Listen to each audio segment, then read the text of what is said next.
नमस्ते दोस्तों, स्वागत है आपका ज्ञान की बात चैनल में, जहां कहानियां सिर्फ सुनाई नहीं जाती, महसूस भी करवाई जाती हैं। आज हम लेकर आए हैं सत्यनारायण व्रत कथा का चौथा अध्याय।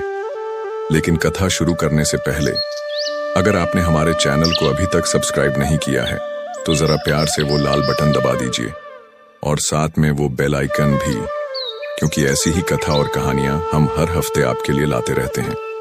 तो आइए बिना देरी किए चलते हैं समंदर के किनारे पर साधु नामक वैश्य के पास। सूत जी ने आगे कहा, वैश्य ने जब सारा धन व सामान नाव में भर लिया तब वह निकलने की तैयारी ही कर रहा था। तभी वहां पर दंडी वेशधारी श्री सत्यनारायण भगवान ने उसकी परीक्षा लेने हेतु उससे पूछा, हे वैश्य, तेरी नाव में क्या है? अभिमानी वणिक हंसता हुआ बोला, हे दंडी, आप क्यों पूछते हैं? क्या धन लेने की कामना है? मेरी नाव में तो बेल के पत्ते और घास फूस भरे हैं। वैश्य के ऐसे वचन सुनकर दंडी वेशधारी श्री सत्यनारायण भगवान बोले, तुम्हारा वचन सत्य हो। ऐसा कहकर वे वहां से चले गए और कुछ दूर जाकर समुद्र के तट पर बैठ गए। दंडी महाराज के जाने के पश्चात वैश्य ने नित्य क्रिया से निवृत्त होने के बाद नाव को ऊंची उठी देखकर अचंभा किया तथा नाव में बेल पत्ते आदि देखकर मूर्छित हो जमीन पर गिर पड़ा। मूर्छा खुलने पर उसके दामाद ने कहा, आप शोक न करें, यह दंडी महाराज का श्राप है, अतः हमें उनकी शरण में ही चलना चाहिए, वही हमारे दुखों का अंत करेंगे। दामाद के वचन सुनकर वह वैश्य दंडी भगवान के पास पहुंचा और अत्यंत भक्ति भाव से पश्चाताप करते हुए बोला, मैंने जो आपसे असत्य वचन कहे थे उनके लिए मुझे क्षमा करें। ऐसा कहकर वह शोकातुर हो रोने लगा।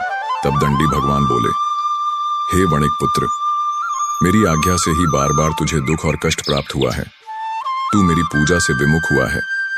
तब उस वैश्य ने कहा, हे भगवान, आपकी माया को ब्रह्मा आदि देवता भी नहीं जान पाते, तब मैं मूर्ख भला कैसे जान सकता हूं? आप प्रसन्न होइए, मैं अपनी क्षमता अनुसार आपकी पूजा करूंगा। मेरी रक्षा कीजिए और मेरी नौका को पहले के समान धन से परिपूर्ण कर दीजिए। उसके भक्ति से परिपूर्ण वचन सुनकर श्री सत्यनारायण भगवान प्रसन्न हो गए और उसकी इच्छानुसार वर देकर अंतर ध्यान हो गए। तब ससुर व दामाद दोनों ने नाव पर आकर देखा कि नाव धन से परिपूर्ण है। फिर वह विधि विधान से भगवान सत्यनारायण का पूजन कर साथियों सहित अपने नगर को चला। जब वह अपने नगर के निकट पहुंचा तब उसने एक दूत को अपने घर भेजा। दूत ने साधु नामक वैश्य के घर जाकर उसकी पत्नी को कहा, आपके पति अपने जमाता सहित इस नगर में समीप आ गए हैं। लीलावती और उसकी कन्या कलावती उस समय भगवान का पूजन कर रही थीं। दूत का वचन सुनकर साधु की पत्नी ने बड़े हर्ष के साथ सत्यनारायण भगवान का पूजन पूर्ण किया और अपनी पुत्री से कहा, मैं अपने पति के दर्शन को जाती हूँ, तू पूजन पूर्ण कर शीघ्र आ जाना। परंतु कलावती पूजन एवं प्रसाद छोड़कर अपने पति के दर्शन के लिए चली गई। पूजन एवं प्रसाद की अवज्ञा के कारण भगवान सत्यनारायण ने रुष्ट हो उसके पति को नाव सहित पानी में डुबो दिया। कलावती अपने पति को न पाकर रोती हुई जमीन पर गिर पड़ी। नौका को डूबा हुआ तथा कन्या को रोती हुई देख साधु नामक वैश्य द्रवित हो बोला, हे प्रभु, मुझसे या मेरे परिवार से अज्ञानतावश जो अपराध हुआ है उसे क्षमा करें। उसके ऐसे वचन सुनकर सत्यदेव भगवान प्रसन्न हो गए। आकाशवाणी हुई, हे वैश्य, तेरी पुत्री मेरा प्रसाद छोड़कर आई है, इसलिए इसका पति अदृश्य हुआ है। यदि वह घर जाकर प्रसाद ग्रहण कर लौटे तो इसे इसका पति अवश्य मिलेगा। आकाशवाणी सुनकर कलावती ने घर पहुंचकर प्रसाद ग्रहण किया और फिर आकर अपने पति को पूर्व रूप में पाकर वह अति प्रसन्न हुई तथा उसने अपने पति के दर्शन किए।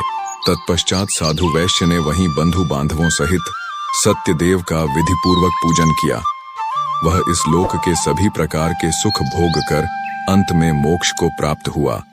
श्री सत्यनारायण व्रत कथा चतुर्थ अध्याय संपूर्ण।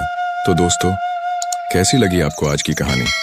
अगर पसंद आई हो तो कृपया वीडियो को लाइक करें और कमेंट में अपनी राय जरूर लिखें। अभी तक आपने हमारी चैनल को सब्सक्राइब नहीं किया तो कर लीजिए ताकि आने वाली हर वीडियो आपको मिलती रहे। नमस्कार, धन्यवाद।